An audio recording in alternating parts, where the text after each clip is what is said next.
Welcome to Multifamily Insights. I'm your host, John Casman, and I want to thank you for joining us for another great episode. Listen, if you're enjoying this show, do me one quick favor, leave us that rating and review. I want to hear what you love about the show and anything that we can do to make it work a little bit harder for your investing goals. And if you have not done so, please be sure to hit that subscribe button. You don't want to miss these excellent episodes like the one we have today with the great guest, Miss Nicole Gauthier. Nicole Gauthier, Nicole Gauthier is the founder of Wicked Holdings, a real estate investment company focused on social change and community empowerment. Now, she's a multifamily real estate investor, a mom of two, and a woman dedicated to helping educate others on the concept of generational wealth and financial literacy. Now, she provides opportunities for passive investors to diversify their assets into multifamily so that they can live a life of abundance and financial independence. Let's welcome to the show, Nicole Gauthier. Hey, John, thank you so much for having me on today. I'm happy to be here. Absolutely. Nicole, thank you for coming on the show today. It's great to talk to you. And I said Gauthier, is it Gauthier? I make sure I'm getting the name right. Which one is it? It's Gauthier. Gauthier. There you go. Gauthier, yeah. I wrote it down phonetically and still tripped up on it. But Nicole Gauthier. All right, we'll make sure you clear that up. Well, listen, Nicole, it's great having you on the show. I went over your bio at a very, very high level. Why don't you take 2 minutes and fill in some of those gaps? Yeah, for sure. So I am, like you said, I'm a multifamily investor. I'm based out of Houston, Texas. I am originally from Canada, and I actually have an oil and gas background. So I didn't start in real estate investing. I started crunching numbers behind a desk as an accountant. And I mean, that's how I got my start in the corporate America world. So you started in, you mentioned oil and gas, and you were an accountant up in Canada. So first of all, where do you live right now? I live in Houston, Texas. All right, Houston, Texas. From Canada. Are you born and raised in Canada? No, actually. So I was born in Lafayette, Louisiana. So I guess that's probably a new thing that most people don't know. And then I actually moved up to Canada when I was little. I was about 6 years old. We moved up there for my dad for work. He was a mechanical engineer. Got it. So raised in Canada, born in the United States in Lafayette, Louisiana, raised really in Canada, live in Houston now. Yeah. What brought you from Canada to Houston?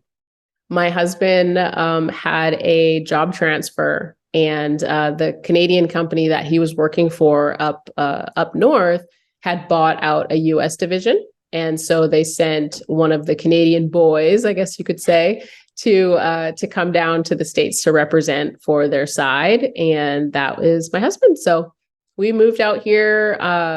We haven't been in Houston the whole time. We've bounced around to a couple different states and then just kind of settled here in Houston. So it's been good. I love it. I love it. So listen, you've got a unique background as far as, working in the accountant space, being up there in the oil and gas, coming down to Houston. Most people know Houston for oil and gas. So it seems like there's some natural connectivity there for you. But talk to us a little about your journey, right? We went really high level on the bio. So you're down in Houston now. Talk to us about kind of real estate and investing and kind of the lens you bring to the world. Yeah, for sure. So I'd say that, the really big transition that I made from being in that kind of corporate world to then wanting to get into real estate full time actually happened during COVID. So I think a lot of us, right, were sitting around and we were reflecting and trying to figure out what our next moves were. And perhaps some people were, being laid off at that time. I was actually a stay-at-home mom, and I knew from my previous work experience that I just did not have a good work-life balance at all. And for my husband with his job, he travels a ton. And so I have to be present and be around for our family, to make sure that our kids are being taken care of and someone gets them to school and picks them up and all that fun stuff, right? And so I needed the flexibility in my life to be able to provide back to my family. And so I was, COVID hits. I'm sitting there contemplating like what my next moves were. And I ended up kind of crossing paths with a few different passions that I had. And those passions stemmed from interior design. I love interior design and reading magazines and looking at different color schemes, all that fun stuff. And for some reason, Zillow was always up on my phone. I have no idea why. I just love looking at houses. And then of course, I've got a finance background and worked as an accountant. So I love to crunch numbers and very good with numbers. But there was a piece of it that was missing. And I think the biggest piece that was missing was the ability to be able to help other people. I have a kind of a sensitive side to me, and I think that probably comes out more as a mom as well. And that was the piece of being able to help others that actually pushed me into real estate investing specifically. So that's what got me to where I am. So let's talk about real estate right now. And I appreciate you giving us, some context, right? Because you're right. COVID impacted all of us. And, I think the decisions we made coming out of COVID were really driven by whatever your situation is. So you mentioned that you were in corporate. At this point, you're kind of a more stay-at-home mom, and you were kind of debating and trying to figure out what your next move was going to be. And you took your passions for both interior design, Zillow, as well as this notion of helping other people, and you kind of launched into real estate from there. What did that actually look like? Yeah, so I definitely dove in head first, we could say. And the first purchase that we had made was a lot inner city Houston. So big history buff, love Black history, love studying when, you go to new places and kind of finding those eclectic artsy type places.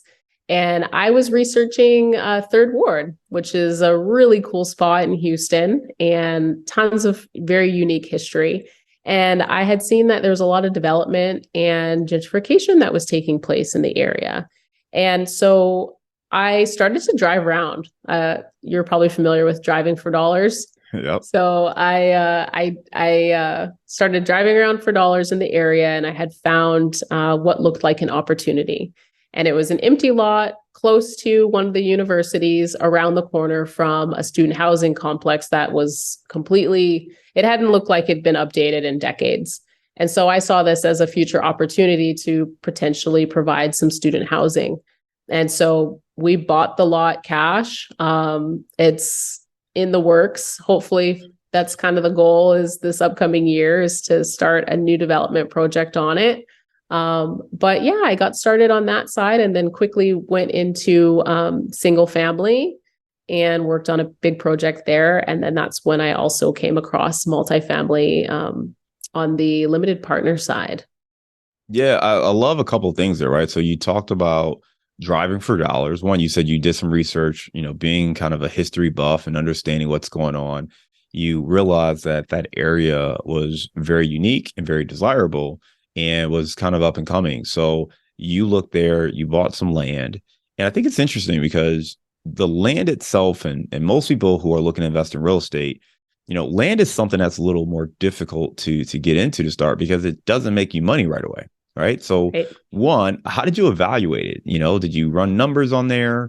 Do you have a development, background or contacts? I mean, what were you thinking when you said, what, let's do this first purchase of raw land and let's see what happens. And was it raw? I mean, maybe it wasn't raw. Was there something else existing? Okay. So just raw land.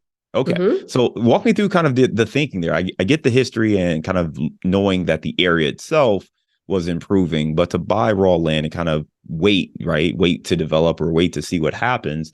It's kind of an interesting take for a first-time investor, at least first time, scaling into commercial. Yeah. Yeah. So the idea, I think has started out from when I was really little. My dad and my grandpa, actually on my dad's side, owned a lot of land in Louisiana. And so my dad's always been one that kind of pushed into our brains, like land ownership is important and they're not making any more of it, right? So there's always going to be some value in land in and of itself, right? And so I grew up with that notion in my mind of like, okay, if you're going to own something, own it in an area that other people are going to see as being desirable. And when I noticed that the area in, where this purchase was made was shifting, and there was a lot of new development and new homes and Emancipation Park, which is a multi-million-dollar development that actually had happened not too far away from this purchase, I knew, okay, something is shifting in this area. And if I don't purchase this land now, I'm not going to be able to afford it. So there's a very big difference in purchasing land out in like the suburbs or rural areas than it is to purchase inner city Houston or inner city, any large city, right? Because there's a ton of value in there, and that they're not making any more of it, and they can't move the buildings. So you own a piece of what other people want. And I will add, it's been a very good purchase, even though it doesn't cash flow. It's appraised quite well for us, and yeah, I'm an avid believer in like thinking, 2 or 3 steps ahead. What I love about your story is you talked about kind of your father, right? And just like how this was something that was preached to you as a little child, young person growing up, hearing about owning land, and here you are as an adult. And the reason I think it's important is a lot of times we talk about generational wealth, and we're going to talk about that in a little bit here. But part of it is understanding how to plant that seed and then water that seed so the next generation is actually ready to receive the message. And I think for a lot of investors who are first time, investors in their family, maybe you're the one who is kind of trying to create that foundation, right? You're the patriarch or the matriarch of your family. You're trying to create that foundation, and you hope that they follow in your footsteps. And it really starts with showing them, being a person who can take action, showing them what you're doing, and then seeing how that plays a role. Because, without, the awareness that you had, without seeing your family invested, maybe you don't think about this in the same way. Maybe it's risky. Maybe you see it as something completely else, but you saw it. And even as a first time investment, you could see the opportunity to move forward, knowing that it was in the inner city. And I love the little nuance you talked about with, inner city, real estate or land versus maybe suburban or rural land, and some of the differences there. Because if you're in a rural area, well, you can always expand a little further out, right? And same thing can be true with the suburbs. But when you're in the inner city, you are kind of landlocked. So the lots are what the lots are. So you either get it and wait, or, you watch the prices tend to go up and maybe fluctuate a little bit, but they tend to go up over time. Were there any challenges, buying land in the inner city that maybe you wouldn't experience if you were buying in a more rural location, or even buying something that already exists? I would say, probably the only challenge in purchasing something like raw land versus purchasing, a building that maybe could produce some income for you is the fact that, when you're purchasing land, you're kind of purchasing not necessarily an asset, right? Because now you have to pay taxes, property taxes on that land, and the land's not necessarily paying you in monthly or quarterly distributions, but it is paying you in the value over time.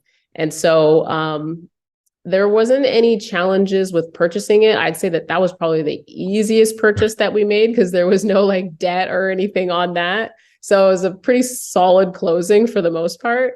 But yeah, just the fact, it kind of stinks that it doesn't cash flow, but the value of it has substantially increased, more than what you'd ever be able to save within that same time period. And so that's where, I kind of look at it a little bit differently than maybe someone else might. They're like, you're just buying dirt, I think the insight there is that it's more of a long-term view, right? You have to have a bigger picture view on a deal like that, because it's not cash flowing today. You're not really crunching numbers on, oh, here's the NOI, let me buy it for this and buy it at this cap rate. You're buying land, you're buying based on really the area, the city, you're looking at the overall metrics, you're looking at the demographics of what's happening, and you're buying based on the future upside potential. With that said, so one, I would say, again, have the right lens if you're going to look at a deal like that.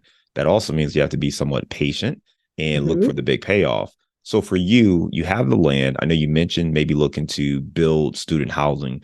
Is that something that you would look to kind of lead the development, or would you partner with kind of a developer, or sell a land or lease it to a developer? What are the options you're considering there?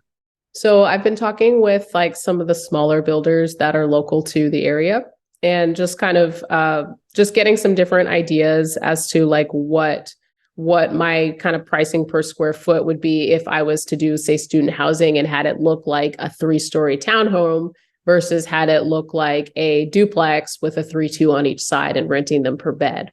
So those have been kind of the different scenarios that I've been running on the side. And I'd say that this area lends itself really, really well to short-term rentals too, just because it is close to Texas Southern University, University of Houston. It's basically right downtown. Like there's so many different ways to capitalize on this sort of opportunity. But I think that the way that I'm looking at it is I've just been talking with, some local builders in the area and giving them, I have a mood board, so giving them that. And my idea, I know now I want to do a duplex there. So so now it's just getting the financing and all that fun stuff, right, to be able to start doing that build. And that's the piece that I've kind of been holding off on from another experience, we'll put it that way, from a project that I had done right after this. So yeah, I think the cool thing there is that it's raw land. So obviously you have to figure out, well, what am I going to do with this thing? But I think even if you are looking at assets that exist, taking a similar approach, what is the best use of this land or this property? If you can figure out the highest and best use, that's where you can extract value, or maybe other people won't, right? So if you're buying a house, maybe it should be a duplex or a small multifamily. If you're buying a small multifamily, maybe it should be converted. Maybe if you're buying a hotel or a motel, think about maybe looking at a conversion. So I like the fact that you took a look at what's in the area, what universities are there, proximity to downtown, what do people want? Would it work for short-term Airbnbs or something like that? And really looking at all those things before making a decision. I think that's the same kind of lens that investors should take, whether you're buying something that doesn't exist today and you got to build it, or you're buying something that does exist. Sometimes there is a different purpose or better use for an asset than just keeping it as multifamily. So really good insight there that you talked about. Let's talk a little bit more about some of the current portfolio, right? So, and then you mentioned you did some single families, and then you kind of got into multifamily more on the LP side. What made you want to invest in apartments as opposed to kind of what you were doing before? So when I had then made my next purchase, so of course the land came first, and then a single family, bought a fixer upper from a wholesaler and did a full gut project. Saw how much time that was spent out on this project, and all of the headaches dealing with contractors and subcontractors and all of that stuff, right? All the things that we go through when we are kind of doing a fix and flip, or I guess in this case, it was a fix and rent. So I ended up doing the BRRRR strategy on it.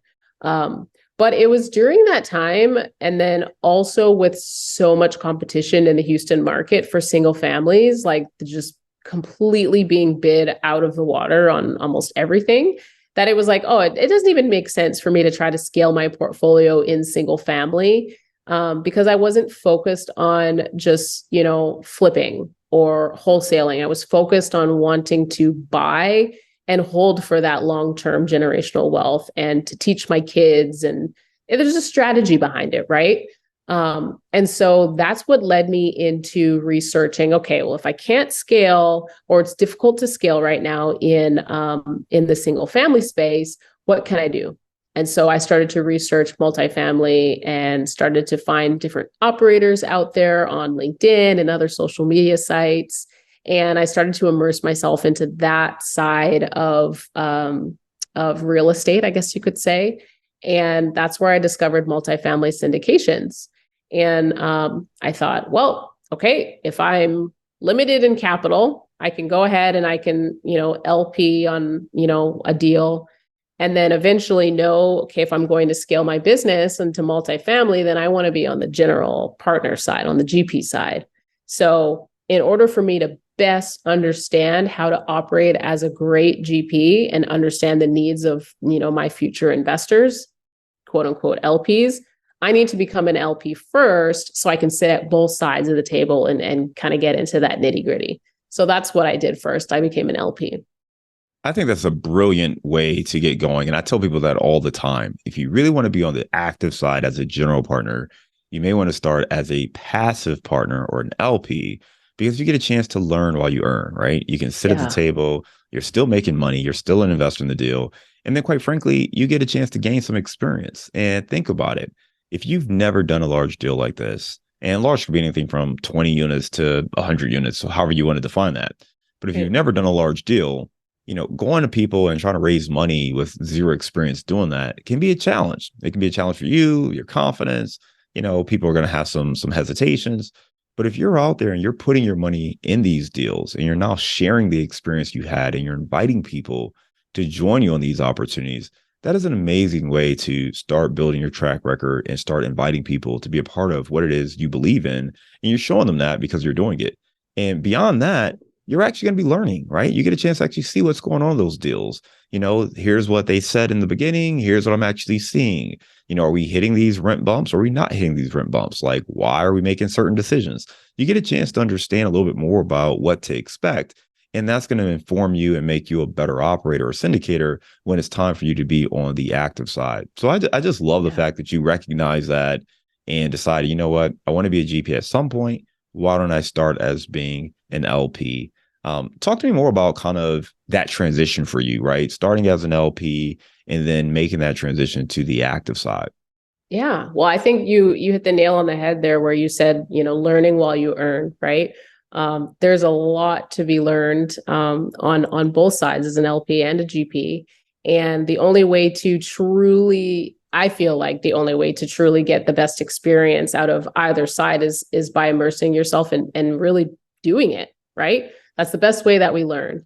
And so my experience as an LP has actually helped me on the GP side as well, in that I have that kind of that credibility aspect too, right? So when investors and I'm speaking with them and we have our calls or I'm pitching them on a different deal, whatever it is, if they ask me, hey, have you been an LP yourself? That's something that I can say yes, and I believe in it, and that is why I'm trying to help other people with passively investing as well. So I don't know if I missed the No, question I or think you nailed it. And I think the thing is like, again, this may seem oversimplified, but think about it like this.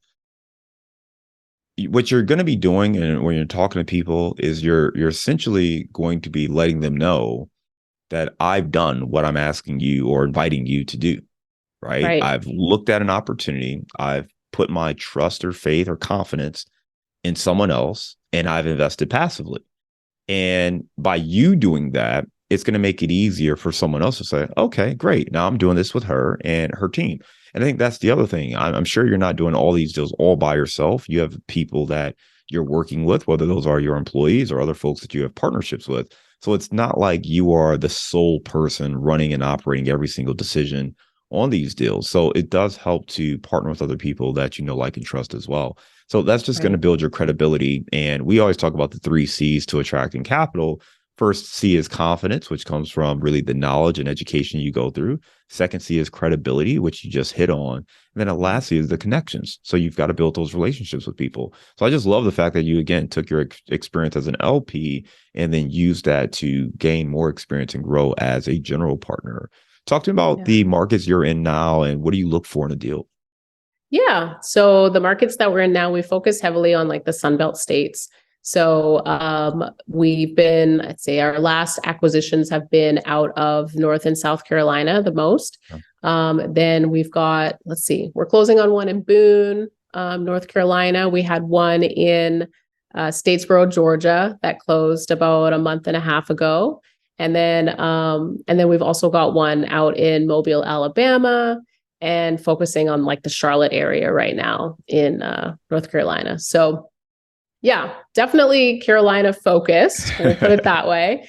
And what we look for in a deal. So we like the value add opportunities, right? And I know that there's kind of this stigma against them where they say, oh, well, value adds, it's just renovations. And it's like, well, no, like there's a lot more to it than that. So we aren't necessarily looking for value adds that have some sort of heavy renovation component to them, because that just does not lend itself to well, for one, the interest rates, right?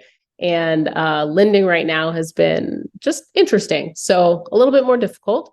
So right now, when we are looking at opportunities, we're looking for things like operational inefficiencies, underutilized revenue sources, like, maybe there are some of the units have like washer dryers in them, and the comps are supporting higher market rent than what they are currently paying. So we like to dive deeper into the financials, like the T12s, and see, hey, where can we bring value up into this complex? And then, of course, the obvious, right, being under market rents. So acquiring from sellers that are a little bit mom and pop, or they have they're not necessarily running them fully as a business. I wouldn't consider it as a hobby, but they just haven't fully utilized, the complex in and of itself. That's some of the opportunities that we are looking for. I will say too, a couple of our last projects have been renovations, but one of them has been an easier one where we're doing a conversion, on larger 2-2s to studios and one bedroom, one baths, rather than keeping them as the larger 2-2s when they don't rent out as high as you could for a conversion. So simpler things like that. I think the cool thing is that you kind of just talked about one, finding operational inefficiencies and running it like a business. But it also comes back to our earlier point on, new construction and really just, raw land, figuring out what is the property doing today and is there a better, higher use for it? And you just talked about taking those 2-2s and converting them into studios or 1-1s.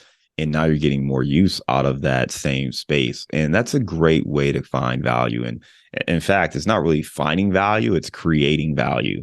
And in Right. this market where it's really complex and it's really competitive, the winners are going to be the people who know how to create value, not find value.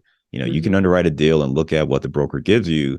And a lot of times it's just not going to work, right? It's just simply not going to work. And you can say, oh, it's too high and walk away. And most of the time, that's what people do. But if you can go another step and say, what do you see? What's creative? Is there a way to create something out of this deal or out of this property that doesn't exist today that maybe other people aren't seeing? Now you might put yourself in a position to create some value. So I just love that creativity. And it's not creativity in the sense of trying to just, push the envelope, but it's just thinking differently and from a more unique lens so you can really extract that value. So I appreciate you kind of just reiterating that point with the lens you take on the deals that you all are doing right now. If people want to learn more about these deals, your website is wicked dash or hyphen, either one, wicked-holdings.com. That's holdings with an S. And I believe you have a free download available on that website as well. Could you talk to us a little bit about that? Yeah. So of course, I'm super, super passionate about helping other people get passively invested as well and into, multifamily syndications. But I'm big on them actually learning how to do it, right? Not just, hey, sign up. Oh, of course, if they want to, sure. But I'm big on the education component. So there is a free guide on my website, and it helps. It's all about how to get passively invested. And it also kind of talks about some of the real estate nomenclature that gets thrown around, like when we talk about GPs, LPs, OMs, all that stuff. So I have it up there, created it just from all of the conversations that I've had with potential and actual investors that I have. And I just thought that it would be helpful. So that's what's up there. There you go. Well, check that out. Make sure you get that free resource that is available. And Nicole, we talked about you being a mom and just really wanting to make an impact on the world. And I just want to talk a little bit more about that, right? So when you think about investing beyond just the dollars and the financial returns, what are you hoping to achieve with both the investors, the investments? Talk to me a little bit more about that. What am I hoping to achieve as it relates to like being a mom or? Well, just, we talked a little bit about generational wealth and we've talked Mm-hmm. about making an impact on other people. So I want to just get a better sense of like, what's your lens there and how are you driving or why does this drive you to try to help and impact other families? Oh, yeah. Okay. So I'd say a lot of what drives me and pushes me to helping other people with getting passively invested is really just diversifying outside of the norm, right? Outside of the things that we were always told when growing up, like, the traditional go to school, you get a great job, you climb the corporate ladder, and then you just kind of make your way up that way, right? but there's so much more to investing, and there's so much more to financial freedom than just choosing those stocks, bonds, IRAs, mutual funds, options, right? But there's a lot of people that don't understand real estate, or they don't maybe even want to be actively involved in it. And so that is my biggest thing, is I go out and I try to educate others on the aspect of real estate investing. And I do it because, coming from an oil and gas background, and both parents that worked for much of my life, the oil and gas industry is very cyclical. And so when it's up, it's great. And when it's down, it's not. And you better hope that you've prepared for, the layoffs and the pay cuts and no bonuses and all of that stuff. So if I can do my part in trying to help other people get educated enough, as, coming from that industry and seeing the ups and downs of it, that I can show other people that there's another way, and that they don't have to ride the waves of their finances, that they can level themselves out by using real estate, not just simply from the cash flows, but also from a tax perspective. Why not? And so that's what I, have set out to do very early on in the journey. And I'm going to continue doing that and educating other people, because I believe in it. Well, I love the fact that you're helping people escape the rat race, get off that hamster wheel, but also just really diversifying from, the stock market roller coaster and everything going on there. And the fact that when you talk about the oil and gas industry, I was in the automotive industry during the last recession, right? So I saw it firsthand working in Detroit, and that really had a huge impact on me veering kind of away from that career path and saying, okay, I need to do something else. And real estate was the thing that felt pretty, I don't want to say stable, but it felt like a tangible thing that we could do for the rest of our lives, right? It wasn't something that might be here today and gone tomorrow. And right now, the tech industry is going through a lot of this as well, a lot of tech layoffs, and I'm sure there's different industries that are impacted. And I think the lessons that we're talking about are universal. You cannot depend on your W-2 job or any career, no matter how great that career may be, because things happen, whether it's outside of your control economically or something that, happens to you personally. These things are out of your control. So having passive income, it just creates another avenue of options for you. It creates a little more flexibility for you to stay home as a, stay-at-home mom and be with your kids. Same thing with me, to be able to, take my kids to school and be there to pick them up and drop them off and coach their athletics. So those are the things that it affords. So you may love your job. No one's asked you to quit your job and run off and be an entrepreneur, but you can get passive income that gives you flexibility and options. And that's what Nicole and I are talking about here. Again, if you want to learn more about Nicole and some of her deals, you can check out wicked-holdings.com, and also check her out on LinkedIn. We're connected, and I think you want to connect with her too. Nicole, we're going to go on to our round of insights. You ready? Yes, I'm ready. All right. Give me a failure or an apparent failure that set you up for later success. Ooh, that would have been my first very heavy gut job. I had an interesting situation with a scope of work that came back much, much, much higher. That never happens. What? I know, right? I know. And it came back, and it was one of those where the GC gave me a great example, or a great answer to why he went over budget. And he said it was because of COVID. So I had a lot of picking up to do on that project that went over budget very unexpectedly. But it's okay, because it showed me that integrity still will beat out anything else. And not everyone has it, but it's important to try to find others and do business with people that are like that. And it also made me pull up my big girl panties and figure out how I was going to pay an unexpected large expense. So, I would say at the time I definitely felt like a failure, but it was a big learning experience for sure. The good thing is that no matter what bad things could happen in real estate, you're not going to be the first person who's experienced it. And many, many, many people have overcome them. So this is why it's great to listen to shows like this and hear about people's failures, because, that fear is just one thing, but you figure out how to navigate it and overcome it. All right. Give me a digital or mobile resource you recommend for your business.